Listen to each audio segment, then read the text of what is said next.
Alors maintenant, on va partir sur un Zoom puisqu'on va accueillir professeur Olivier Bonneau. Est-ce que vous m'entendez? Ah bah génial, parfait, super. Alors merci professeur d'être avec nous, hein, puisque du coup vous n'êtes pas dans la pièce, mais vous êtes avec nous quand même et vous avez suivi tout le début de cette conférence, donc c'est génial.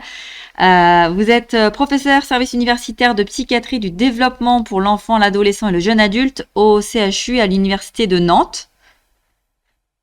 Tout à fait, c'est exactement ça. C'est tout bon. Et moi, j'ai deux mots qui vont vous caractériser par rapport à ce que j'ai pu lire sur vous et aux différents échanges que j'ai eu avec la société Crocogo. Ce sont des mots brillants qui sont le cerveau et l'intelligence artificielle. Et je pense que nous allons pouvoir parler du numérique autour de tout ça. Donc, je vais vous laisser le micro et comme ça, on va vous laisser partager avec la salle, justement, tout ce domaine que vous maîtrisez et avec lequel je pense qu'on va apprendre plein de choses. Bon, merci beaucoup. Vous m'entendez, moi j'ai un petit retour de mes propres paroles. Je pense que c'est parce que certains micros sont ouverts. Voilà.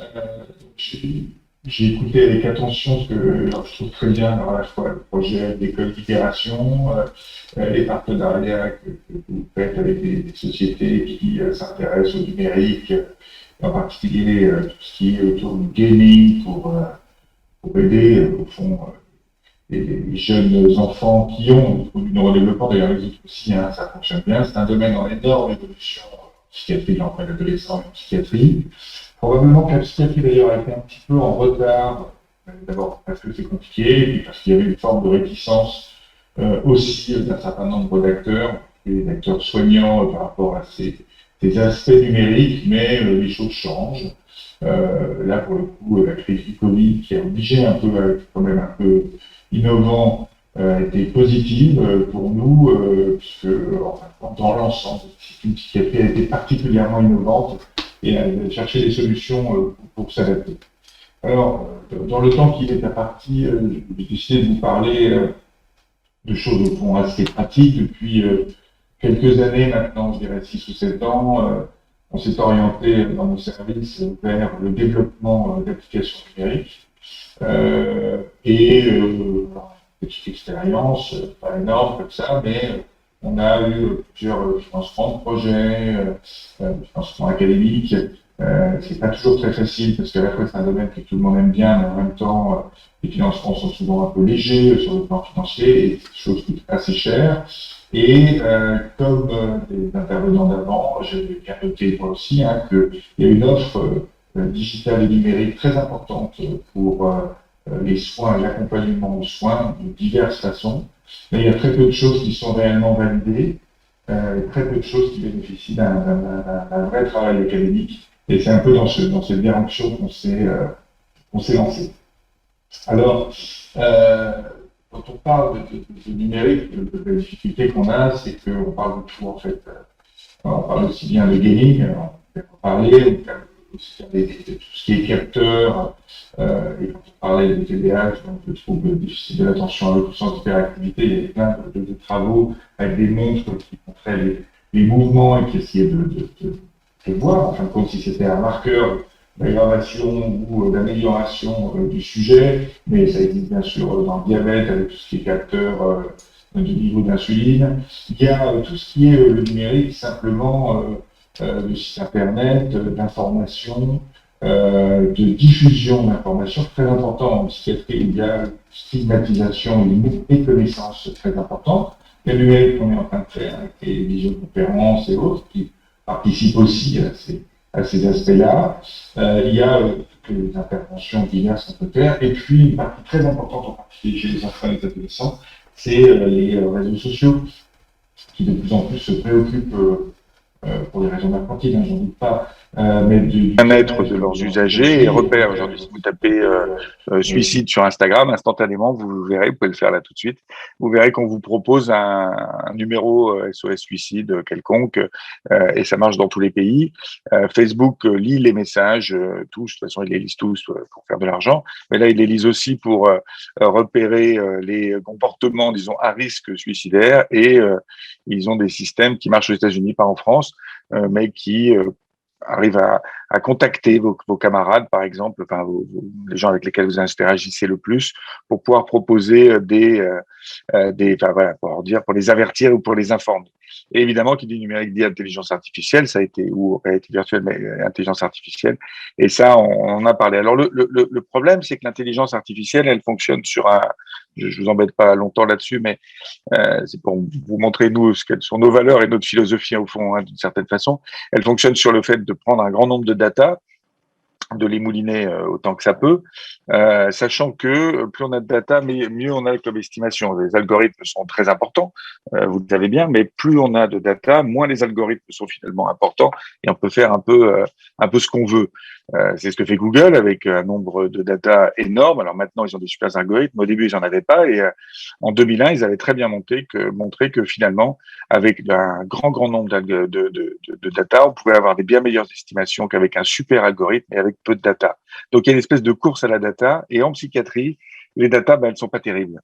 Elles sont pas terribles parce qu'on n'est pas comme en médecine traditionnelle, si on peut dire, ou dans les médecines somatiques, où vous avez un taux de sucre dans le sang. Bon, ça, c'est une donnée extrêmement précise.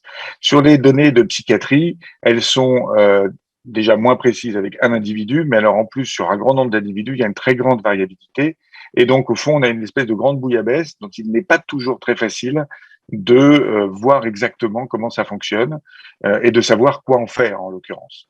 Donc, ce système de gestion de data, c'est au fond comme ça qu'on a appris la médecine, hein, c'est ce qui peut servir pour faire ce qu'on appelle des algorithmes décisionnaires et nous permettre d'aider à ne pas passer à côté d'un diagnostic. En psychiatrie, c'est moins utile au fond que dans d'autres disciplines, parce que d'une certaine façon, les diagnostics sont excessivement cliniques, basés là aussi sur des datas qui sont un peu plus molles, on va dire, et qui du coup rendent assez difficile de faire les choses comme ça. Alors, je vous passe peut-être là-dessus, je passe beaucoup de temps pour vous montrer quand même que ces histoires d'intelligence artificielle et de grosses quantités de data ont donné des données intéressantes, mais ils ont donné des données intéressantes essentiellement quand elles sont basées sur des électroencéphalogrammes, de l'imagerie cérébrale, éventuellement d'autres données électrophysiologiques, mais pas vraiment sur des données cliniques. Alors nous, on a décidé de se lancer dans un des axes de ces aspects digitaux, qui est ce qu'on appelle l'empowerment, que les Canadiens appellent développer le pouvoir d'agir. Et ils ont bien raison, c'est exactement ça. C'est-à-dire, au fond, c'est de faire de la médecine personnalisée, c'est de faire de la médecine qui est tournée vers l'individu et que de rendre l'individu acteur de son propre soin, y compris les enfants. Ça marche bien.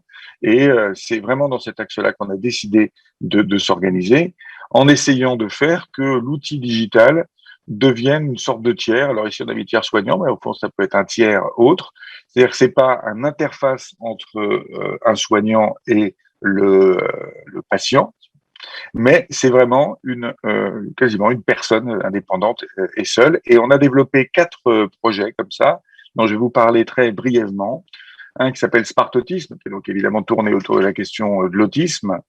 Un autre qui s'appelle Medical Compagnon, et qui est tourné autour de la question de la prévention de la récidive suicidaire chez les gens qui ont déjà fait une tentative de suicide. Et un autre qui s'appelle Panda, qui lui est un programme d'accompagnement numérique d'aide aux devoirs pour les enfants qui ont des troubles du déficit de l'attention avec ou sans hyperactivité. Le quatrième est vraiment plus embryonnaire. Hein, ces trois-là, ils sont en phase de finalisation ou finalisés pour Smart Autisme. S'appelle Phase Digitale, qui est un truc qui, au fond, a pour objet, il a changé de nom, a pour objet d'accompagner les gens qui sont sous traitement pour leur permettre d'avoir un meilleur suivi des effets indésirables de leur traitement médicamenteux, en particulier psychotropes et en particulier dans les antipsychotiques. Alors, Medical Compagnon, peut-être celui qui est, c'est mon projet fétiche. J'ai mis beaucoup de temps à le financer et on vient de finaliser le moteur, l'algorithme de ce dispositif. Et on va dans l'année 2021-2022, nous on parle en année scolaire encore, hein, d'abord parce qu'on est en psychiatrie de l'enfant et de l'adolescent, et aussi parce qu'on est universitaire, et que c'est des années universitaires. Et dans l'année prochaine qui va venir, on va disons, installer le moteur dans une application qu'on va créer avec tout le design et tout le travail autour de ces aspects-là. L'idée, c'est de prévenir la récidive suicidaire chez les gens sur un an, sur une année, parce que quand on a fait une tentative de suicide, pendant un an, on a un risque de faire une autre tentative de suicide beaucoup plus important. C'est embêtant de refaire une tentative de suicide parce que plus on fait de tentatives de suicide, et ben plus on risque de réussir en quelque sorte sa tentative de suicide et donc de faire un suicide réussi. C'est pour les adolescents et les jeunes adultes. Et c'est vraiment basé, ou en tout cas ça fonctionne, avec une idée un peu différente de celle de l'intelligence artificielle pure. Enfin, en tout cas, c'est une branche de l'intelligence artificielle, celle qu'on appelle les réseaux bayésiens. L'idée, c'est de pouvoir estimer le mal-être d'une personne. Donc, de cette personne-là, qui est une personne qui a fait une tentative de suicide et qui voilà, qui est dans l'année qui suit, et de pouvoir lui proposer des conseils adaptés, personnalisés, uniquement pour lui, et qui l'accompagne, on l'a appelé médical compagnon, pendant une année. La question, c'est comment on fait pour faire matcher les données qu'on a sur le mal-être, qu'on obtient par des petits questionnaires, des questions simples, pratiques, pas du tout des questionnaires très médicaux, et les conseils. Comment fait-on pour faire les deux? Alors, on utilise cette branche de l'intelligence artificielle qu'on appelle les réseaux neuronaux, qui sont les réseaux bayésiens aussi sous un autre nom, qui sont au fond une façon de faire de créer l'algorithme. Puisqu'on n'a pas de données, on n'a pas suffisamment de data sur ces éléments-là, parce qu'il est très difficile d'avoir des data sur telle ou telle sous-catégorie de gens ayant fait une tentative de suicide. C'est-à-dire qu'il faudrait qu'on ait des data par milliers sur quelqu'un qui a fait une tentative de suicide dans les 3 derniers mois, qui par ailleurs est moyennement anxieux, qui par ailleurs a beaucoup de troubles de l'appétit, très peu de troubles du sommeil, et pas mal de plaintes somatiques. Et évidemment, des données sur cette personne-là, nous ne les avons pas. Donc, il faut créer l'algorithme lui-même. Et c'est ce que nous avons fait par des méthodes qui sont, alors ça c'est ce que je vous expliquais, les données sont hétérogènes, on fait beaucoup, donc c'est un vrai défi. Par une technique, le schéma a peu d'importance en soi, une technique qui consiste à en fait essayer de montrer comment le raisonnement d'un individu, j'accélère tout ça, mais comment le raisonnement d'un individu qui est un médecin, qui connaît bien ces éléments cliniques, comment ce raisonnement se fait et comment en fait la manière dont il raisonne est évidemment un raisonnement par lien. Il dit tiens, si une personne est anxieuse et qu'en même temps elle a des troubles de l'appétit et qu'en même temps elle dort pas bien la nuit, alors elle est plus grave que si elle dort bien la nuit mais qu'elle a moins de troubles de l'appétit, et ainsi de suite. Et donc au fond, l'idée ça va être celle de modéliser la façon dont l'expert peut arriver à penser et à raisonner face à un patient et de modéliser ensuite quel est le lien entre l'évaluation clinique qui aura été faite et le conseil qu'on peut donner qui semble le plus adapté pour l'individu. Et ça passe sur ces réseaux bayésiens qui sont en fait des nœuds de calcul où chaque donnée a un certain poids et on va vous demander en fait en permanence d'estimer quel est le poids des différentes valeurs. Alors, je vous raconte parce que c'est quelque chose de très artisanal. On a toujours l'impression que l'intelligence artificielle, c'est un truc qui marche tout seul avec des gros ordinateurs. Là, pas du tout. Il s'agit en fait tout simplement pour un expert de remplir un tableau comme celui-là dans lequel il n'y aurait aucun chiffre. Et on va vous demander si une personne est une personne pas du tout anxieuse et qu'on lui demande quel est votre niveau d'anxiété, qu'est-ce qu'il va répondre? On a estimé là, par exemple, que 100% d'entre eux allaient dire je ne suis pas anxieux. Par contre, si une personne est très anxieuse, complètement à droite, et que vous lui demandez quel est son niveau d'anxiété, évidemment, on estime que 0 d'entre eux vont éventuellement mettre je suis pas anxieux, mais on estime que 80% seulement vont dire qu'ils sont très anxieux, d'autres vont se sentir que moyennement anxieux et d'autres un peu anxieux. Et en fait, il faut remplir des dizaines, et là pour le coup il y en avait plus de 85 tableaux de ce genre qui vont en fait permettre de faire des liens entre les différents items et de modéliser, grâce à ce qu'on appelle des statistiques probabilistes, de modéliser le raisonnement de l'expert et d'arriver à avoir quelque chose qui fonctionne tout seul et qui fabrique ce qui est véritablement un compagnon médical pour le sujet et qui va l'accompagner pendant un an. D'utiliser cette technique-là, on l'a utilisée pour toutes les applications, c'est pour ça que j'insiste un tout petit peu sur cette première application, j'en reparlerai plus après.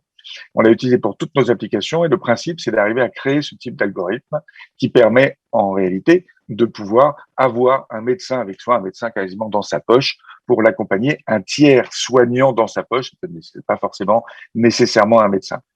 Alors, une fois qu'on aura toutes ces données, évidemment, plus l'application sera utilisée, plus elle aura elle-même des datas, et plus elle aura des datas, et elle pourra utiliser la première version là, avec le petit entonnoir de l'intelligence artificielle, puisqu'elle va se gonfler d'informations et elle va pouvoir donc produire des estimations encore plus précises. Alors pour la petite histoire, ce raisonnement-là et cette façon de faire-là, c'est comme ça qu'est fait l'algorithme de Netflix. Celui que vous utilisez peut-être quand vous regardez Netflix, c'est fait comme ça. Au début, ils ont fait un algorithme en remplissant des petits tableaux comme celui-là, où les questions étaient complètement différentes. C'était quand j'ai regardé Les Dents de la Mer, quelle est la probabilité pour que, au fond, j'aime bien ou je demande à louer La Guerre des Étoiles. Et le type faisait ça tout simplement parce qu'il les envoyait par la poste et ça lui permettait de planifier un peu. Donc il avait déjà tous ces tableaux, ou pratiquement, et puis ensuite, évidemment, il a créé son service qui lui-même s'est rempli d'énormément de données et donne maintenant un algorithme qui est relativement efficace. Et vous avez vu d'ailleurs à quel point il n'est pas encore parfaitement efficace, malgré le fait qu'il y a plus de 200 millions d'abonnés et que donc, effectivement, il génère énormément de data. Donc c'est pour vous dire que c'est un travail artisanal assez compliqué à faire. On est assez content, ce qui a mis du temps. Le développement de cet algorithme nous a pris plus de 3 ans d'un travail pas quotidien, mais enfin quand même assez récent. Alors voilà, je passe, c'est un peu comme ça qu'on raisonne. J'avais fait une animation, je m'en rendais pas compte, ça n'a pas grande importance. Ensuite, on regarde si les conseils sont adaptés, on vérifie chacun, on fait différentes estimations et on avance comme ça. Alors, le deuxième projet dont je voulais vous parler rapidement est un projet qui maintenant est arrêté, qui fonctionne, enfin qui a été en fait le premier projet auquel on s'était attelé en 2016. On avait eu un financement de l'Institut de recherche en santé publique qui s'appelle Smart Autisme et qui est une application d'accompagnement des parents d'enfants avec autisme pour la gestion des troubles du comportement. En gros, ça fonctionnait de manière assez simple. Il y avait un questionnaire pour les parents et pour les enfants qui était demandé régulièrement. Il y avait des évaluations des parents du comportement de leur enfant. Alors on disait, tiens, est-ce qu'il y a beaucoup de stéréotypies? Est-ce que c'est important? Une fois qu'on avait ces éléments-là, on leur donnait un feedback, puis on leur proposait des conseils personnalisés. Et on disait, voilà, votre enfant, il a eu des stéréotypies, il a mal dormi la nuit, par ailleurs, il a beaucoup de mal à faire les choses qu'il fait habituellement. Bon, ben voilà, vous pourriez éventuellement faire ça, le mettre au calme, lui donner quelque chose qui va le détendre et autres. Alors, c'était assez rudimentaire. C'était le tout début de ces réseaux bayésiens. Enfin, en tout cas, c'était le moment où je les ai découverts. Et donc, on avait une application qui fonctionnait assez peu. Et on s'est aperçu, et c'était assez encourageant. Alors, on l'avait testé de manière académique. Hein. Maintenant, j'ai du mal à passer la diapo suivante.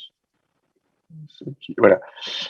On s'est aperçu de manière académique que, je vous la fais courte parce que je vois que le temps passe, que les gens utilisaient énormément cette application, ils l'utilisaient sur 65 personnes pendant une durée de 6 mois. On s'est aperçu qu'ils l'utilisaient de manière assez dense, qu'ils étaient véritablement assez accro à l'application, mais on a été en mesure de calculer, et on voyait bien qu'au cours du temps, au bout de 6 mois, évidemment, on avait de moins en moins de gens qui étaient des gens qui utilisaient beaucoup l'application. Et on s'est aperçu que le facteur qui permettait de voir si les gens étaient plus ou moins, enfin, de voir quel était le temps, comment dire, excusez-moi, de s'apercevoir à quel moment les gens décrochaient, c'était que plus les gens étaient accros ou avaient trouvé de l'intérêt dans l'espèce d'écran de feedback où on leur donnait une interprétation, une vision des choses et puis qu'on leur proposait quelques conseils, plus les gens utilisaient cet écran et utilisaient cette fonctionnalité et plus ils étaient réellement utilisateurs de l'application. Et là, sur cette courbe, on voit, on a tout un paquet en haut de gens qui sont des gens qui utilisent presque entre 100 et 96% des fois l'écran de feedback. Et en fait, c'est des gens qui restent très actifs avec l'application. Tous les gens qui sont de la courbe, des deux courbes du bas sont des gens qui vont perdre de l'activité, avec le temps, de plus en plus. Et c'est des gens qui, au fond, n'ont pas trouvé d'intérêt dans les conseils et dans l'écran de feedback. Et ça, c'est quelque chose qui est très important, ce qu'on appelle le biais d'attrition. C'est le fait que très souvent, il y a un grand nombre d'applications qui sont faites, mais qui ne sont pas forcément utilisées parce que les gens n'y voient pas d'intérêt. Si on ne voit pas d'intérêt dans une application, si on n'a pas une vraie utilité au quotidien, alors finalement, elle ne sera pas utilisée. En tout cas, c'est ce qu'on a conclu de ce travail et ce qui nous a aidé à développer les autres applications. Plus les sujets utilisent l'écran feedback, plus ils sont utilisateurs de l'application. Et on a essayé de mettre tout ça, toutes ces données, toute cette connaissance dans notre toute nouvelle application qui s'appelle Panda, donc le programme d'accompagnement numérique d'aide aux devoirs dans le TDAH. Donc le principe, c'est toujours celui de l'empowerment, hein. Donc c'est un petit panda, parce que l'acronyme s'y prêtait totalement. Alors, il y a, on rentre, voilà, il y a tout un tas de paramétrages extrêmement personnalisés où on va savoir où est-ce que l'enfant travaille au mieux, est-ce que c'est à sa table de travail, est-ce que c'est allongé sur son lit, est-ce que c'est allongé par terre. On va même pouvoir paramétrer s'il a des parents séparés, alors la semaine A avec les parents, la semaine B, enfin avec le père, avec la semaine B avec la mère ou autre, enfin peu importe. Les semaines A et B du calendrier et des devoirs à faire. On va lui demander tous les jours en rentrant de l'école quels sont les devoirs qui ont été donnés et pour quand ils sont à faire. Et puis après, on va lui demander s'il a envie de faire ses devoirs, oui, s'il est bien installé, oui, dans le lieu où il voulait, enfin où il doit être, oui. S'il n'y est pas, bah pourquoi. S'il a bien toutes ses affaires et s'il a ses affaires de classe. Et puis, ça va aller jusqu'à lui demander dans quel ordre il veut faire les devoirs, combien de temps il veut mettre pour le français, combien de temps il veut mettre par exemple pour les maths. Si il nous dit qu'il veut faire d'abord les maths et ensuite le français, l'application qui va être apprenante va pouvoir lui dire au bout d'un mois, plus exactement au bout de 60 jours d'utilisation, elle va être en mesure de lui dire « Ah bah écoute, la dernière fois quand même, tu as fait les maths en premier, c'était quand même mieux parce qu'avec le français, ça t'a pris beaucoup de temps. » Donc, de lui donner des conseils avisés, le tout avec énormément de renforçateurs, c'est super, c'est vachement bien, même si ça marche pas très bien, on dira que c'est très bien, c'est déjà un bel effort que tu as fait et ainsi de suite, de manière à pouvoir progressivement enfin voilà, trouver un vrai compagnon dans ce petit panda et qui fait tiers. Alors là, c'est pas tellement un tiers soignant, mais c'est le tiers pour éviter que les parents ne soient trop avec l'enfant pendant les devoirs. Et vous le savez sûrement, il arrive que les parents pendant les devoirs, enfin ça m'arrive à moi aussi, pendant les devoirs avec leurs enfants, s'énervent un peu parce que l'enfant est là, il est un peu voilà. Et donc on se dit bah écoutez, on va passer par un tiers un peu plus facilitateur. Et ce tiers est un tiers numérique. C'est assez ambitieux. On dit pas que ça va marcher, mais l'application, j'ai la version définitive depuis maintenant quelques jours. Elle va être déployée à partir de novembre sur à peu près 350 personnes dans 7 ou 8 sites à travers la France. Et puis, on va bien voir, un, si les gens l'utilisent, deux, si ça marche, pour 2G, si ça marche chez nous.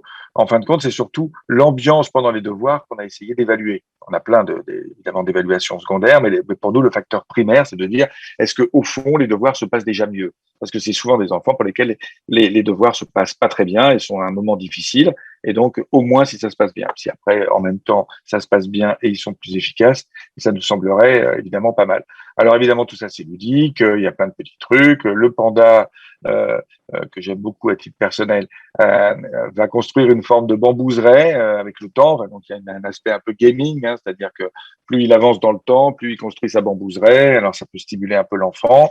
On peut personnaliser, évidemment, le panda. Ben, je ne sais pas les photos de personnalisation, mais on peut le personnaliser dans des différents trucs. Il y a un panda licorne, il y a un panda pirate, il y a tout ce qu'on veut. Phase digitale, donc c'est un rappel automatisé pour augmenter la qualité de surveillance des patients, des patients, enfin des patients qui sont sous antipsychotiques. Ça, c'est une application beaucoup plus simple qui sera proposée en pharmacie aux gens qui ont des antipsychotiques pour leur permettre d'avoir une surveillance adaptée. Je dis une surveillance adaptée, c'est important parce que la surveillance adaptée telle que recommandée n'est efficace, n'est réellement faite que dans 3% des cas.